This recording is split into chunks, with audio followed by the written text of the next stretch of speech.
Insightful podcasts by informative hosts.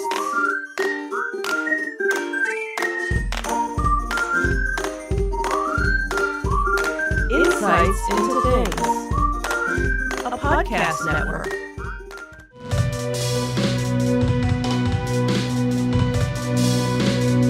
Welcome to Insights into Tomorrow, where we take a deeper look into how the issues of today will impact the world of tomorrow.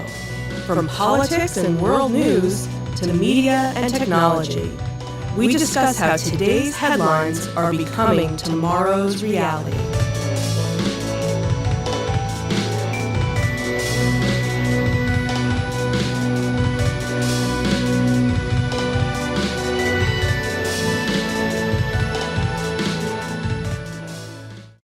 Welcome to Insights into Tomorrow. This is episode 14, The Specter of Student Debt.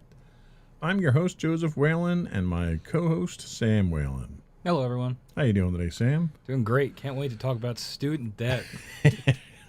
As someone who is a victim of it, I think you probably are the best subject matter expert we've ever had on any of our shows. If I'm an expert, I don't know that much about it. So, I mean, I owe them. I know that. So that's much I know. Well, you might not be an expert, but you're definitely a victim of it.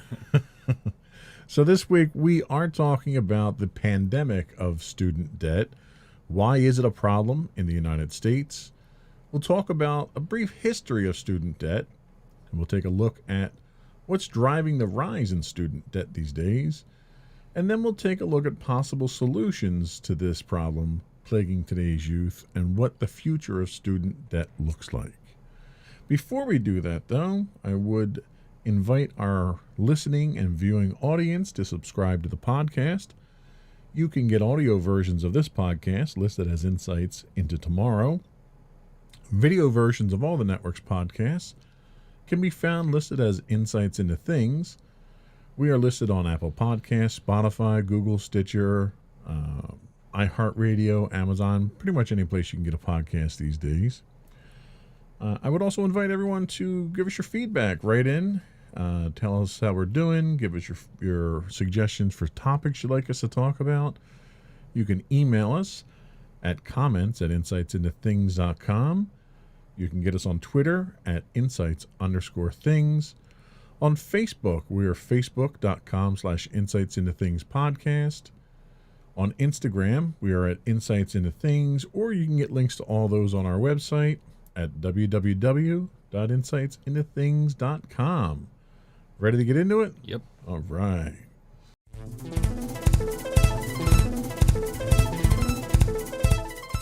So what is student debt? There is a ton of research out there, or a ton of information, I should say, out there that I came across in doing the research for today's show.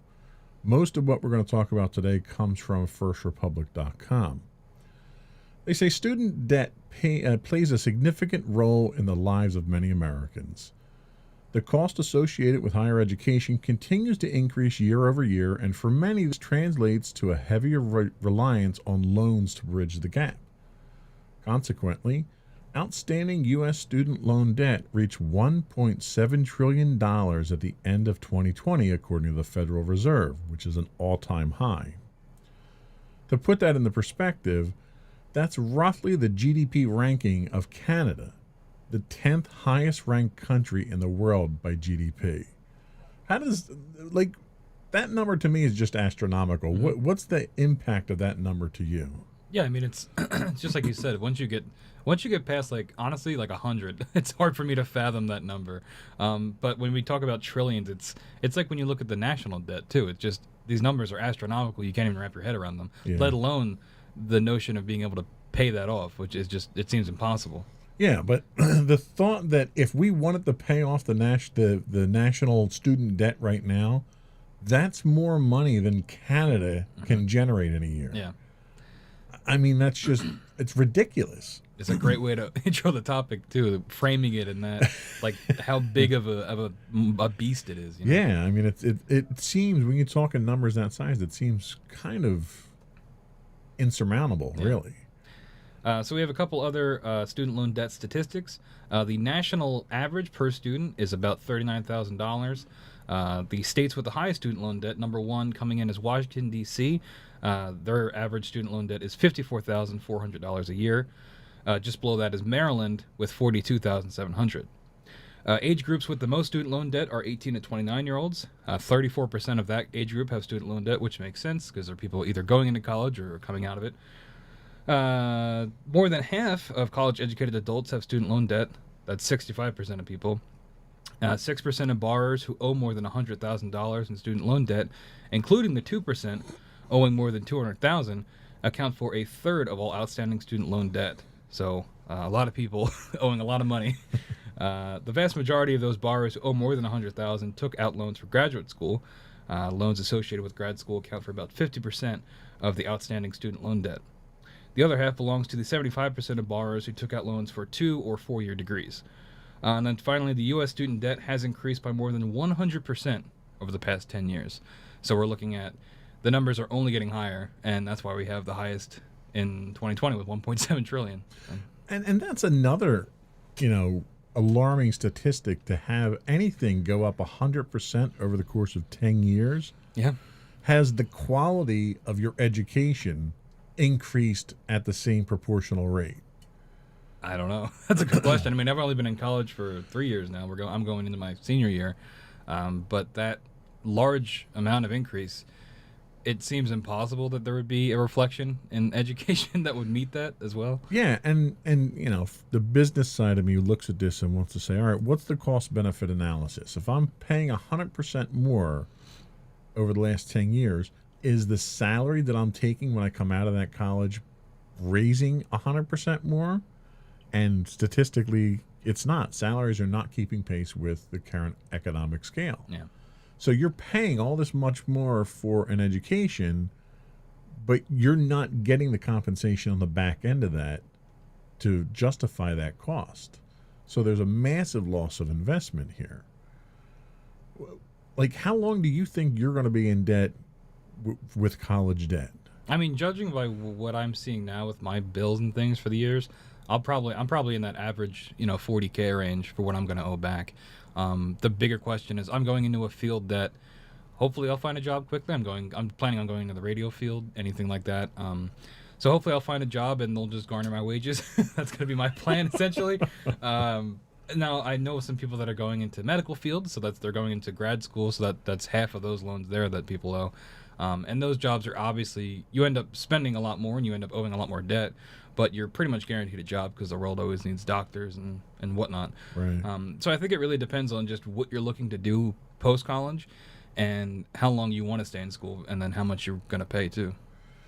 Well, and like I look at it from, I don't know, I kind of try to tie it to more everyday things. So I think, okay, what's the next closest thing I have to a $40,000 debt? And I think, okay, if I buy a car and I finance a car, I'll finance a car for 5 years. After 5 years, 3 years maybe, depending on how much of a monthly payment I want to do. But let's say 5 years is pretty much, I think, on average. I'll pay my car off after 5 years. Are you going to have your student loan debt paid off after 5 years? Probably not. Yeah. Probably not, no. And you look at student loan debt when it comes to your postgraduate schools, where you're looking at around $200,000 in debt that you're going to have. So now you're looking at the cost of a mortgage. Mm-hmm. So even if I look at it from a mortgage standpoint, I'm going to pay that over 30 years. So are you going to finance your student debt over a 30-year period? I mean, I know people that are in their 40s and even 50s that are still paying off their student debt. And that, I mean, sure, that's a financial question because it's going to depend on your income and your ability to make those payments. But it can go that long, and especially it's going to depend on what level of education you decided to go with. So let's stay on that topic just for a second there. So if I go to get a mortgage and I'm buying a $200,000 house, I have to have an established credit history. I have to have an established income, and I have to prove that I'm not a credit risk for them to give me a loan. And depending on how risky I am, determines what my percentage rate is. What, as a student, did you have to produce to show that you're not a credit risk when it came to getting loans for school. Well, often they have your parents co-sign, which helps because then they become responsible for that debt too, and that kind of lends credibility to you. I applied to college, so I don't know how it works for grad school because I don't have any, aspirations of going down that path. But it wasn't as rigorous as a test as that of Right. going for a mortgage. It was much more apply to the school, get into the school. Okay, you're pretty much you can just get loans, and there's not Right. that long of a approval process. It's more about how much do you make, so that we know how much to give you. And I think that's kind of the point that I'm trying to make here is that the process itself isn't nearly as rigorous as it is to make sure you're not a credit risk, to make sure you're capable of paying it back. There's almost an assumption of, oh, well, pay us whatever we ask for, and then we'll make sure you get an education and get a good job that you can pay that back. Yeah, and I imagine it probably is designed that way because people going into college, they don't want to think about after college when they're going to have to pay all this back. They want to get their education. They want to, if they have a career in mind, they want to get to that as fast as possible. So they'll take any loans they have to. Sure. And I think one of the indirect consequences of this is that you're seeing the number of people that choose to go into a vocational profession significantly increasing over those that are going to college. I thought about that. I mean, my freshman year in college, I took mostly gen eds, and I was like, this is not what I want to do. So I started looking at broadcasting schools, and I had seriously considered it in my sophomore year, transferring and just going to broadcasting school, going to broadcasting school, because a lot of the people that I look up to in the area that are broadcasters either didn't go to college or went to broadcasting school, and it just seemed like, that's exactly what I want to do. Why not just do that? Right. But I ended up rethinking it because, just having the degree, you talk yourself into it. Yeah. And I'll probably talk more about that later, but just the mindset of kind of just accepting debt as a notion, you Right. kind of just become okay with it. And I had a friend of mine, her son, they had groomed him for going to college all through his high school career, his grades and all the extracurricular stuff and the clubs and all that stuff. And when he got to his senior year in high school and saw how much it was going to cost, he realized he couldn't afford it, Yeah. and he didn't want to be in debt for, the majority of his life. Right. So he decided, instead of going to college for accounting or business administration or whatever, he was going to be an electrician. And he went off and he went through a vocational school. He joined a guild and, is under an apprenticeship now. And he's making more now within less than 4 years of the time he would have spent in college. He's making more now than if he'd come out of college with a 4-year degree. And he's just starting out Yeah. in his profession without all that debt. Yeah. I don't know. I think it depends on, we get into deeper questions of how do you measure success? What do you want from your educational career? And I think that once you figure out those answers for yourself, then you can kind of decide, do I really need college? Do I really need to do this? Right. In my case, yes. But in that guy's case, no, he didn't need to do that. If he enjoys being an electrician and he gets satisfaction from that work, there's no reason for him to go to college. He can do exactly what you said and not have to worry about debt, which is almost not unheard of, but rare. Yeah. At least And, with my generation. and it's a very valid point you make that it's very situational and very specific to the individual. Yeah. So that's the kind of the intro to the topic that we're talking about. We're going to take a quick break. We're going to come back and we're going to look at a brief history of how student debt has evolved in the United States.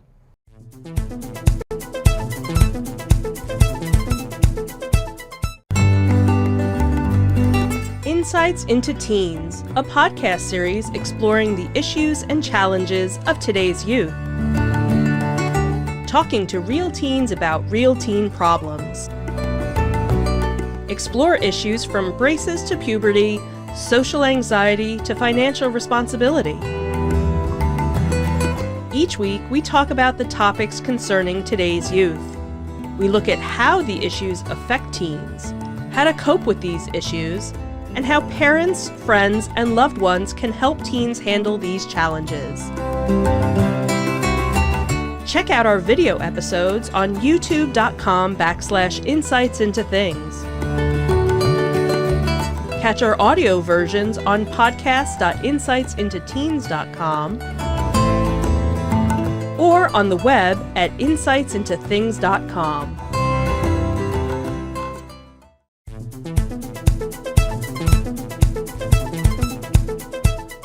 Welcome back to Insights into Tomorrow. We're talking student debt today. So let's just take a quick, brief history of what student debt has looked like in the United States. Student debt really didn't come into being until around 1840. The first student loans in the U.S. were offered exclusively to students at Harvard in 1840. Public student loans didn't arise until the 20th century. So it's kind of a whole new concept as far as taking loans to go to college. And, the instance of people going to college didn't really increase too much until around the 1940s. So in the 2 decades prior to the institution of federally guaranteed student loans, the U.S. experienced a significant increase in college attendance, thanks in part to the GI Bill in 1944. So fulfilling the need for affordable higher education, the GI Bill subsidized, or in some cases completely covered, the cost of college education for nearly half the Americans returning from World War II. We jump forward to 1972, and the HEA was amended to ensure, the HEA being the something that was up top there that I didn't talk about. The Higher Education Act of 1965. Sorry. Everybody knows it. It's one of the big bills. Yeah. If you're listening to this show, you should already know that. So the Higher Education Act was amended to ensure that education programs whose students were receiving financial assistance and student loans did not discriminate based on gender. I'm sure they didn't discriminate based on anything else. It's an evolving process, okay? So by 76, 77, all undergraduate students became eligible for Pell Grants. Together, these two popular programs further increased college attendance rates by providing financial assistance to individuals who previously could not obtain it. So the focus so far at that point was not controlling student debt, not controlling the cost of education. It was making education more available to those who wouldn't be able to do it because of discriminatory practices or financial difficulties and stuff like that. So up until the 1970s, mid to late 70s, the drive really was to enable students at that point. Yeah, so looking into the 80s now, these are when things sort of start to turn sour. 1986, parents and students had incurred nearly $10 billion in federal student loans, which is funny now that we're up to $1.7 trillion. Yeah, $10 billion is a drop in the bucket, right? Then considered then an outrageous amount. That same year, more than 1/4 of student borrowers owed more than $10,000 in student loan debt. Adjusting for inflation, that's about $21,000 today. So this is sort of where you start to see that this is sort of getting out of hand. And into the 1990s, student loan debt begins to skyrocket. In 1993, the average debt of a bachelor's degree was approximately $9,000, and within just 5 years, it was $15,000, and by 2003, it was almost $20,000, coming in at $17,500. And then finally into the 2000s, today the average loan debt, which we already mentioned, is roughly $30,000. Though one recent study by the Fidelity Investments puts that figure closer to $35,000. Approximately 20% of U.S. households currently owe student loan debt, as do 40% of people younger than 35, which is kind of wild. Almost half of people younger than 35 owe student debt. This means an increase of nearly 200% of overall student loan debt over the last 20 years. 200% in just 20 years. As of 2012, total student debt has surpassed $1 trillion. And that's astronomical. It really is, just that growth rate. Now, my first question there is, what's driving that cost increase? Is it the cost of education? Is it the financing side of things? Where would you pin the blame there? I mean, I don't really understand economics, but it seems like if more people are going to be able to get an education, then from a business standpoint, because colleges are businesses, then their market base is wider, right? So they can drive up that cost. And especially once college becomes a social norm where you're just expected to go to college, essentially, then that ensures their business model even more, because people want to go to college, they can charge whatever they want. Well, yes, to a certain extent, I agree with the principle of economies of scale here. So back in the 1870s when, maybe 2% of the population went to college, college educations should therefore have been exceedingly expensive. But now we have such a large percentage of people that are, think of the Ford Model T. Okay, so prior to mass production of automobiles, they were very specialized, very hand built, very unique. A couple of them rolled off the plant per month. So as a result, they were very expensive to cover your overhead. Well, when the Model T comes around and you're rolling hundreds of these off the assembly line per day, you can now produce them, thanks to economies of scale, you can produce them much cheaper and then distribute that overhead cost across many more customers. And I would have thought that same model would have translated into your education system, where the more students you have, the lower that tuition rate should be, logically. That'd be nice. It doesn't seem like it went that way, though. I don't know. I don't really have an answer for that. I guess because as the debt numbers increase, too, does that allow for, are the higher tuitions not really questioned because it just happens so quickly over time? I don't know. It would be nice if that logic applied, where if the more people went to college, the cheaper it was. But it seems like it's the opposite. It does. And, then I have to take a look at what's the cost of college. What has gone up so dramatically for a college education? Is it technological advancements? Is it the cost of campuses? Is it property related? Like, what has happened in the last 20 years at your local college that would make it so much more expensive to go? I'm not sure. I mean, if they're dealing with more money, maybe they just feel they need to spend more money on things that maybe they don't necessarily need. New facilities that might look nice and might provide for people that use them, but do we really need them? Or large structures, like parking garages and things like that. Are these things necessary? And maybe they're just spending that money because they have it, and that encourages the need for more money to keep doing that. I don't know. Like it's a self-fulfilling prophecy. That makes a lot of sense.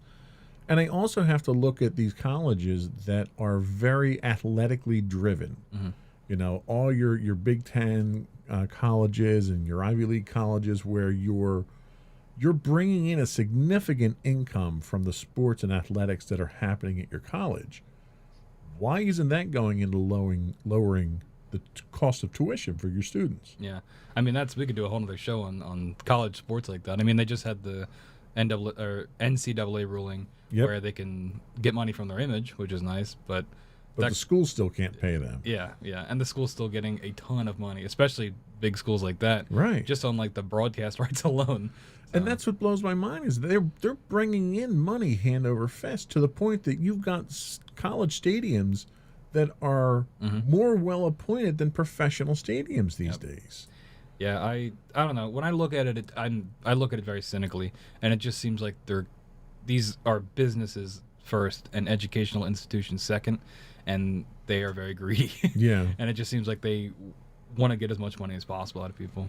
So Forbes did do a study on what's driving the increases in higher education. Now this study was done September of 2020. And their conclusion, college is expensive. Good work, Forbes. That was helpful. They said since the 1999 to 2000 academic year, the net price of tuition, fees, room and board at a public four-year college has increased 68%. 68% in 20 years. That's insane. The amount borrowed to go to college each year has doubled in the same time. And today, the cumulative federal student loan debt is over $1.54 trillion, more than double the amount of 2010. That's insane. They say that much of the focus around student debt is around rising tuition, and for good reason. As states disinvested in higher education, tuition increased across the country. Published tuition at public four-year colleges rose by 36% from 2008 to 2018, and in many states, tuition rose even more. Today, most student funding from states is 8.7% less than it was before the Great Recession, which should be a warning sign given the current economic situation. So there's a good driving force there, that we're not talking your Ivy League schools. We're talking your state-sponsored schools. In New Jersey, we're talking your Rowans, your Rutgers, ones that get funding from the state. The state has now cut back because of economic concerns. Yeah, I mean, that makes sense. States cut the funding, so the colleges have to raise tuition. Now, do they have to raise it by 68% in 10 years? I don't know. Well, not when you're only cutting it by 8.7%. Yeah, How do you exactly. justify that? Yeah. So many have proposed making public college tuition free, which I don't think I'd argue with that. But that alone won't address student debt going forward, because tuition isn't the only driver of student debt. The total cost of college also includes living expenses like textbooks and room and board, regardless if a student lives on campus or not. Living costs actually are more expensive than the sticker price of tuition. In fact, tuition and fees only make up 48% of the total cost of college at a public four-year college.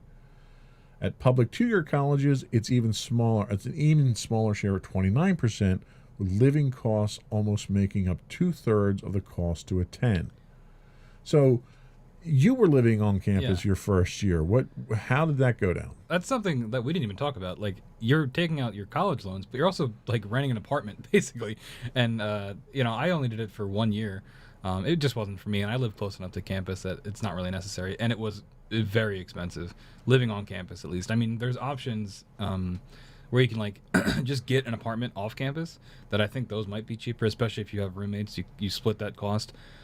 But yeah, a lot of that cost is coming from living there, because it is a secondary apartment rental essentially, and it's really great for some people. You're living on campus.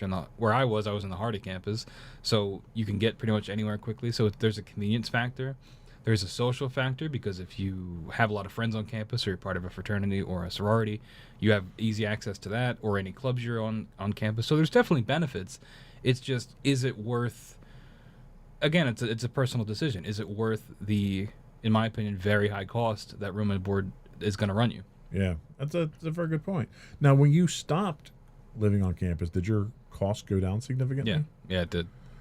By these kind of percentage numbers? Yeah, roughly. I don't remember exactly. Like, I would have to look at my actual bill, because you can see all that. But yeah, definitely there was a decent chunk that was taken out because I was no longer living on campus. That's a very good point. So they say that covering tuition alone won't eliminate the need for many students to borrow money.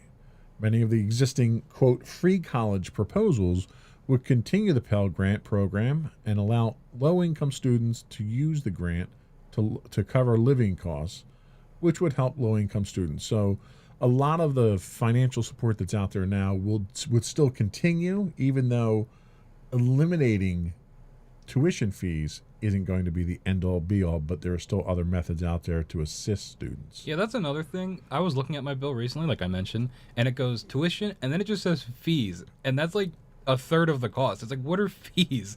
And I'm sure you can, if you ask, they'll break it down for you. But it's strange seeing. All right, I understand what tuition is. I'm paying you to go to the school. What are fees and where are they going? And it's Right. like, that's where you get into, why is this costing so much? And it really makes you wonder, especially if they're fees for things that you aren't using. Well, and you get that sort of thing on utility bills and stuff Yeah. like that, where they try to hide all the costs. Yep. But when you're talking $1.5 billion, you need to kind of be a little more Yeah. upfront with these. So what other factors are there that we have to weigh in? So there's the graduate school. In 2019, the number of loans dispersed for graduate school accounted for 16% of all federal student loans issued. While they were a small number of loans, they actually accounted for 41% of the dollars dispersed.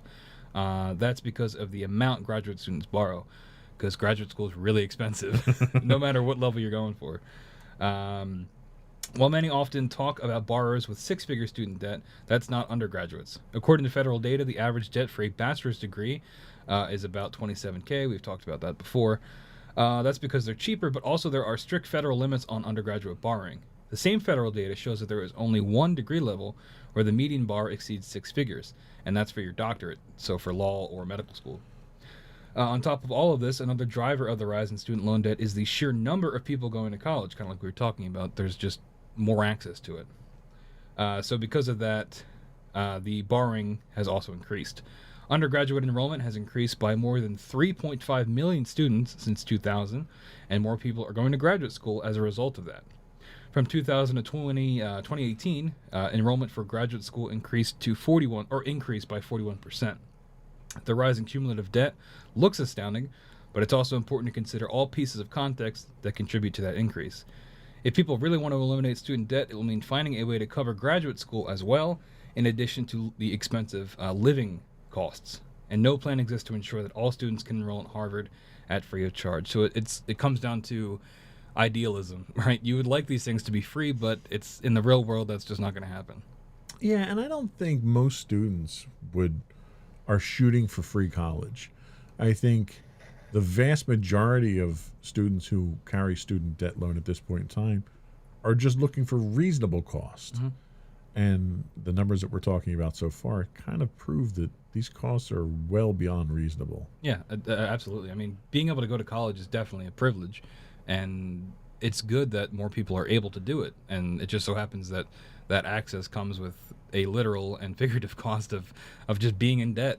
But if that means that somebody that normally, 30 or 40 years ago wouldn't have been able to go to college, that can now, I think that's a good thing.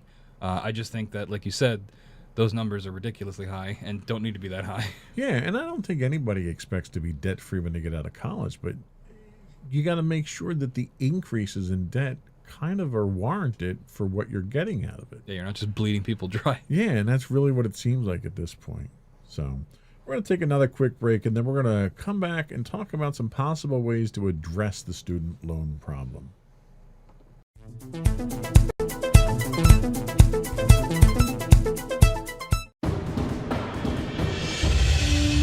For over 7 years, the Second Sith Empire has been the premier community guild in the online game Star Wars: The Old Republic. With hundreds of friendly and helpful active members, a weekly schedule of nightly events, annual guild meet and greets, and an active community both on the web and on Discord. The Second Sith Empire is more than your typical gaming group. We're family. Join us on the Starforge server for nightly events such as operations, flashpoints, world boss hunts, Star Wars trivia, guild lottery, and much more. Visit us on the web today at www.thesecondsithempire.com.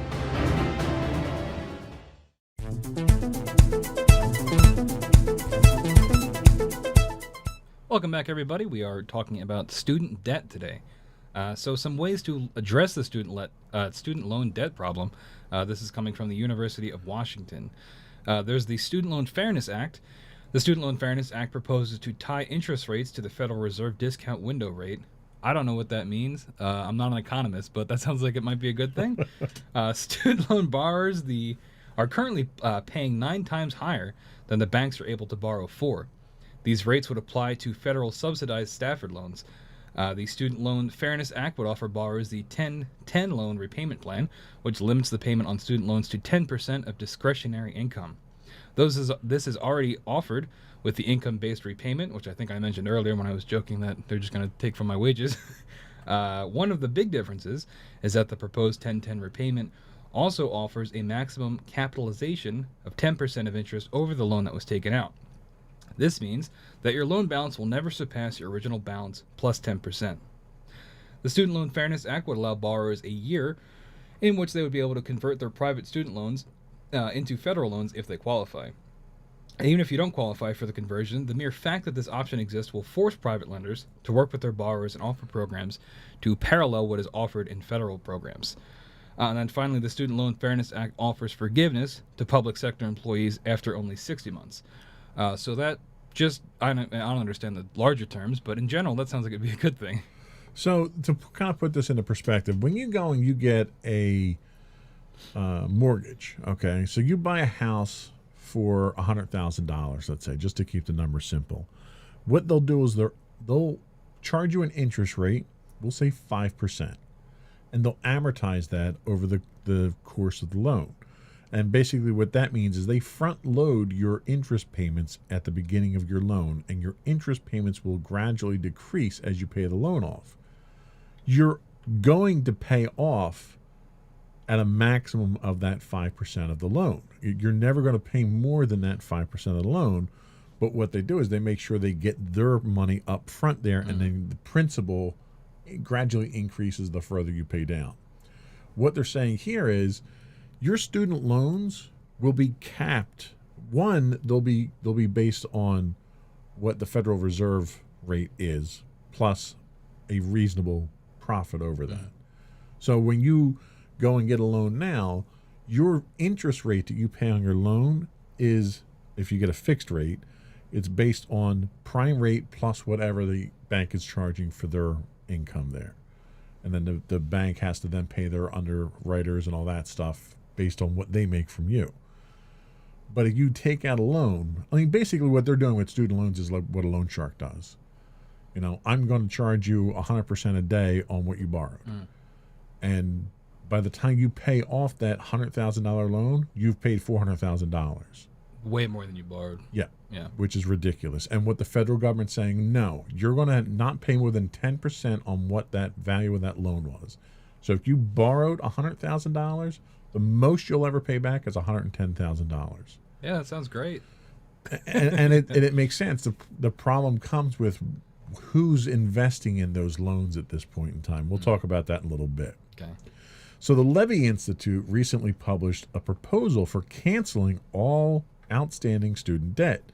The federal government would write off the debt for which it itself is the creditor, the majority of outstanding student loans, and it would assume payments on behalf of borrowers for those loans that are held by private lenders. The population student loan balance would be reduced to zero, a radical solution to the student debt crisis, but one that deserves serious attention given the radical scope of the problem. Economists believe the student debt cancellation would be modestly stimulative to the macroeconomy, increasing annual GDP by $86 per person, which would bring us up to $106 billion per year. It would increase the demand for labor and therefore slightly reduce the unemployment rate. They argue that student debt worsens household balance sheets, and that weakens, the weakness is one of the key mechanisms holding back economic growth. They go on to say that it amounts to around the same size in net dollar cost to the government as the recent tax giveaway to the rich, although with a very different beneficiary population. Yeah. You got to convince the rich white guys to let other people get some of that money back, and That's a hard ask. that's the hard ask, yeah. So the other concept is free college, quote unquote free college. Free tuition at public colleges and universities, eliminate federal government's profiting on student loans, cut interest on student loans, allow students to refinance loans at today's interest rates, allow low-income students to use federal aid to cover room, board, books, and living expenses. Now, this is sort of like the wish list solution that they have, but some of it makes sense. So, for instance, nowadays, if you have a house and you bought your house 10 years ago and you got a 5% mortgage, which would have been exceedingly high, you can go back to the bank after a certain period of time and refinance that at a lower rate. You can't do that with your student debt. Mm-hmm. So if you got a rate of 15% on your student debt, which is essentially what a credit card rate is, you can never go back. You're always paying that amount for the life of the debt. Which is going to bleed you dry. Right. So you don't have, with student loans, you don't have a lot of the same rights and freedoms that you do with other financial loans that you might take out. And I think one of the things that pretty much all of these programs are trying to do is level that playing field to make it more fair. Yeah, I mean, that seems reasonable. And like, I look at things like this and it feels like it's by design, especially because it's the demographic of, I think we said earlier, 18 to 29-year-olds, somewhat, green to the world. And when you're taking on these huge loans that you then later have no control over, it feels predatory. Yeah, absolutely. Extremely predatory. And I think one of the problems that we're seeing now is a lot of different solutions are coming into play at different levels, different state levels. The federal government's got a couple in place. So nobody's coming out with a unified plan with this. Like, for instance, University of Michigan created the High Achieving Involved Leader Scholarship. The Tennessee Promise, which was adopted in 2014, offers 2 years of tuition-free community college or technical school to all high school graduates. All these different proposals all have pros and cons to it. And I think what you need something at the federal level that melds all of these different programs together to try to give us really the one-size-fits-all answer to it. Yeah, definitely. Some of those other programs, you have the Education Trust, which goes with a scorecard program based on some of the following criteria. Covers at least 4 years of tuition and a bachelor's degree at a 4-year institution. It helps low-income students cover living expenses, includes adults and returning students. No college GPA requirement above 2.0 or a C average. C's get degrees. Allows students to enroll half-time, and the grant does not convert to a loan if criteria isn't met. However, no state program meets all criteria, like we were saying, but Washington's college-bound scholarship comes the closest. Since most of the programs are relatively new, it is premature to evaluate their effects. However, an article by the Hettinger Report points out that most programs do not give low-income students 4 years of free college. And failing that, quote, it's increasingly clear that free college, as it is often currently implemented, may be more of a marketing message than a policy that will boost the education level of the future American workforce. Which sounds about right. If you can't actually do it, just make it sound like you can. Get people to go there. And unfortunately, that seems to be a very political approach Yeah. to this. I mean, Biden talked a lot about student debt when he was running, and he talked about how he was going to try to forgive a lot of it, and that has, there's no movement on that. So it definitely works, and people eat that up. Well, and he did sign legislation a few weeks back where he forgave something like $10 million that's in right. student I debt. forgot about that. $10 million 1.7 of trillion. 1.7 trillion. That's like finding pocket change in Yeah. the couch. If you wanted to be optimistic, you could say maybe that's a start. Or if you wanted to be cynical, you could say that he did that to get points, just to look good. And that's really, that was almost done. That was political theater is what that Yeah. was. Because I can almost guarantee that the 10 million that he forgave, they probably had 15 million more in applications Yeah. behind that. Yeah. So you're not solving any of the problems with this political theater. And really one of the biggest problems that you're gonna run into is that it's the investors that you have to please. Mm-hmm. Yeah, is there a reason for them to fix this problem? I don't think there is. They're making money hand over fist. And that's exactly it. Until you have a reason as an investor, because what happens is all the student debt gets bought up by investors because they know right now that it's going to get paid back. So it's a good risk for them to take.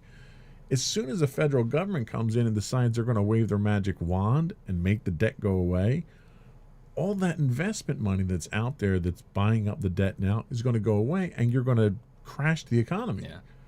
And I don't think a lot of people realize that so much of our economy is driven on debt. The fact that our national debt is what it is. If you make the debt go away, the people that invest in that debt are going to go away. Yep. Didn't that happen with the mortgage crisis? Like, that was all based off of people's debt and who owned that debt. And then when things started to go under because people couldn't pay that money back, everything, like domino effect, fell. Right. Like, people look at debt and think, oh, well, no one should be in debt. Debt should go away. Well, debt is like a commodity. Debt's like gold. Okay. So if somebody owes $100,000, somebody else is willing to invest in that because they know that $100,000 is going to have a set return on interest rate. So I'll give you $100,000 today if you're going to give me $120,000 a year from now, because it's a good wager. Yeah.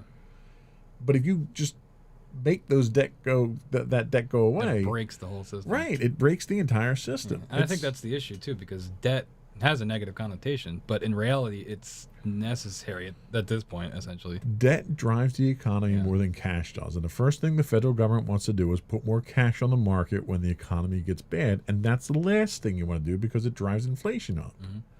What you need to have debt controlled in a regulated manner to make sure it's a guaranteed return. And give people the option to refinance things like their student loans. Sure. And give people a little bit more autonomy when it comes to these extremely, I said it before, with the predatory practices that they're already doing. Sure. And have been doing. And what's happening here is your debt is getting too high, and it's the debt itself is originating from people who don't have the means to pay it back. So therefore, the risk to that debt goes up significantly, which a lot of investors want to shy away from because they want a return. Could we see something like the financial crisis in 2008, where it's all these people that have gone to college and have taken out loans, but once they're out of college, have no means to pay that back? You absolutely could. You figure it doesn't matter what your debt is. If it's more than $10,000, you can legally file for bankruptcy. Mm-hmm.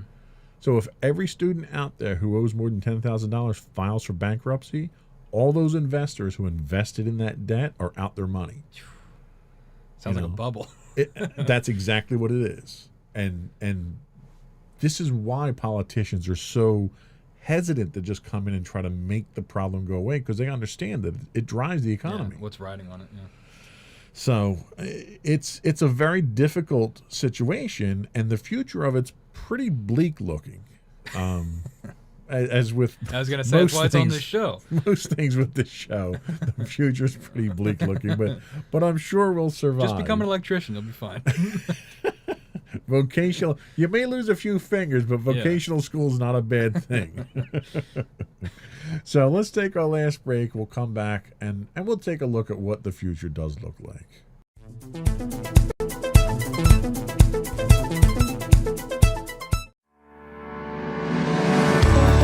Insights into Entertainment, a podcast series taking a deeper look into entertainment and media.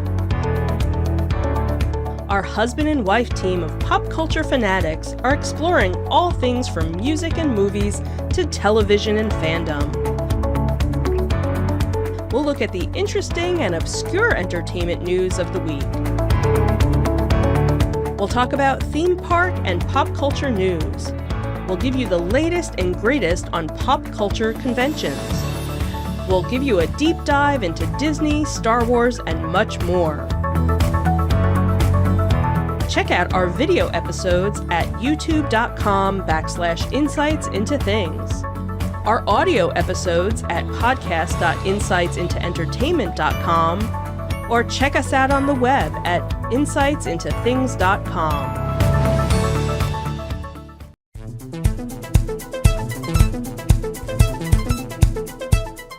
Welcome back to Insights into Tomorrow. We are talking student debt, and we're going to take a look at what the future of student debt holds for us. So according to onlinecolleges.net, the silver lining in all this is that policymakers, college administrators, borrowers, parents, students, and prospective college enrollees are at least aware of the problem, and many are proposing solutions. So nobody's pretending that we don't have a problem here, which I guess is a silver lining. I think it's kind of hard to ignore the problem. So $1.7 trillion. Yeah, I mean, okay. Pink elephant in the room. At least we're talking about it. One popular route is to eschew the traditional four-year college in favor of vocational certificate programs, which, we joked about here, but it's a legitimate route to go. In 2012, manufacturers reported that as many as 600,000 jobs went unfulfilled because workers lacked vocational skills. My father used to joke around trying to encourage us to go to college, which my father was not a very particularly encouraging individual. He wouldn't make a motivational speaker. He would tell us, well, the world always needs ditch diggers. Mm-hmm. Thanks, Dad. Appreciate that. They don't have debt. Maybe not. They don't have any income either. But they go on to say, in fact, a recent report noted that 29 million jobs in the U.S. that require vocational skills but do not require a bachelor's degree, and most award an annual salary of $35,000 or more. Now, I don't know if $35,000 is above or below the poverty line. I know $35,000 is pretty low. Hourly, I don't know. I think that's probably about 15, which is what people are trying to get for a minimum wage. And minimum wage is traditionally always below the poverty line. They say some solutions look to change the terms of the loans themselves, which we've talked about. In addition to locking in low interest rates on federal student loans, some lawmakers are seeking to add provisions such as debt forgiveness for those who have made payments for a period of time, as well as suspension of interest accrual during times of high unemployment. Another idea put forward would allow borrowers with student loan debt to refinance at lower fixed interest rates in the same way people refinance their mortgages, which we also talked about. This would result in a savings estimated of $14.5 billion for borrowers in the first year alone. Sounds like a no-brainer. Let's do it. Well, they say many don't realize that Wall Street, and thus lots of people with 401k, invest in student loans to the tune of $291 billion. Additionally, the Department of Education owns another $600 billion in student loan, and the DOE generate a profit of nearly $51 billion from these funds way back in 2013, which is how old this study was. So with so many powerful interests standing to lose by transferring this money back to borrowers, it's unlikely a bill like this will ever pass. Yeah, and I'm sure perhaps you listening at home have come to this conclusion. No one has a clear idea of what the future holds for education borrowers, but all agree that solutions are needed to ameliorate the student debt crisis. There's a problem, and we should do something about it. With ever more experts forecasting a burst of the student debt bubble, like we just talked about, perhaps lenders and investors will have some incentive to work proactively with borrowers to make student loan repayment easier. In any event, until we act, our young people will continue to face more and more debt on an annual basis. I am the young people, and more doing it every year. Sadly, the bottom line is that student loan debt is a big business, and that is, I think, the core of the issue here. The people that are profiting from it at the expense of the younger generation of college students are also the ones being asked to make changes to solve the problem. So why would they change something if they're making a bunch of money from it? However, it's a problem that those investors created to their benefit. As a result, they aren't particularly motivated to take money out of their own pockets and give it back to the debt-laden students or the future of this country. And that really is the bottom line. It's just the people that need the changes are the ones that are making the money. It's almost like when you try to change politics for the better. The people that need the change in politics are the politicians themselves. And they're never going to do anything that bites them in the hand that they feed themselves with. I think the only real way you're going to see change is if people would stop going to college, because then those debt numbers wouldn't, go up as high. But I don't think that's ever going to happen. Well, what you'd really see changing is if people stop paying their debt and they file bankruptcy. Yeah. And then these people that are investing with their 401k and everything else, and it's interesting they point out 401k. So it's not just these high-powered bankers that are making money off of it. People don't realize where their 401k investments go. And it goes into funds that pick up these debts. So, like, if you have a 401k and you have a child that's going to college, could you theoretically be making money off of their debt? Absolutely. Which you could also be co-signed to? How does that? That's Absolutely. crazy. But it's one of those things where you're 6 degrees removed from it. Yeah. So you invest in a mutual, in a fund. That fund has maybe bonds that it invests in, and those bonds are then being forwarded over to a bank or purchased from a bank, and that bank is doing the student loan. So you're pretty far removed if you're a 401k contributor. Right. But yeah, you're contributing to that problem. So I kind of equate this almost to the issue that we have in this country with medical insurance and health care. Everyone says, oh, well, we need to have free health care. Well, no, you don't need free health care. What you need is affordable medical care. Yeah. You look at these other countries that have kind of socialist programs like Canada and the UK and stuff. They don't get free health insurance. They get free health care. And the problem that we have here is we want to tackle the insurance problem when nobody's looking at the expense problem. Right. I shouldn't walk into an ER and get an aspirin and have that aspirin cost $500 and then expect the insurance company to pay for it. Yeah, and it's the same thing here. We're looking at the debt issue, but it's more of why is the cost so high in the first place of college? Exactly. Why has the cost gone up to the point that they can't justify that increase? You're not paying higher salaries to your professors to justify it. You're not buying new campuses or facilities or technology. Like, the schools, the colleges need to justify the increase in tuition. And until they can justify that on paper, there's no reason to pay it. Mm-hmm. And that's what the government should be targeting. The government shouldn't be worrying about student debt, because if you control the cost of college and the overcharging of it and the profiteering in colleges, that will automatically control your student debt. But on the other hand, at the same time, you also have to make sure that your student debt is treated as fairly as all your other debt is. Yeah, by giving people the option to refinance and things like that. Exactly. Tying it to a prime rate, tying it to a maximum amount of interest that can be earned on it. So if you apply the rules evenly across the board for debt, that would solve a good portion of the problem. If you solve the problem of why student tuition and housing, like the room that you were housing in, the dorm that you were housing in there, you were probably paying in 3 times what you would have paid if you were a private citizen renting an apartment like that. I mean, I didn't have a roommate, so it was just me, but it was one room, and that was it, with a bathroom. So Right. it's not like it was like, Well, it was a shared bathroom too, Yeah, wasn't it? yeah. So, and the amount that you were paying, you probably could have got a 2 or 3 bedroom apartment Yeah. yourself at a local apartment complex. Yep. So those costs have to be controlled, and until that happens, there's no point even trying to tackle the debt issue. Exactly. So anyway, it's as much as we are doom and gloom at the end We of these actually had some shows, solutions this time. we did, and I think some of these.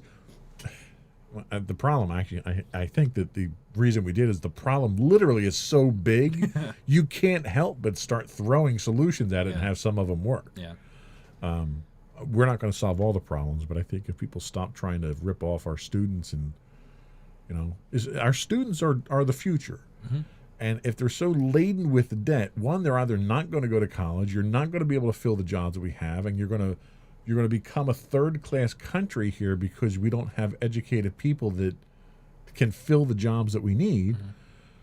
Or you're going to have people that are so laden with debt, everyone's going to declare bankruptcy and crash the economy. Yeah, I was going to say that was our solution. We just tell everybody to declare bankruptcy and tank the economy. Right. I mean, that's then you let the government deal with the consequences of that when the economy crashes. So, And then will they have to buy us out? There you go. there you go. See?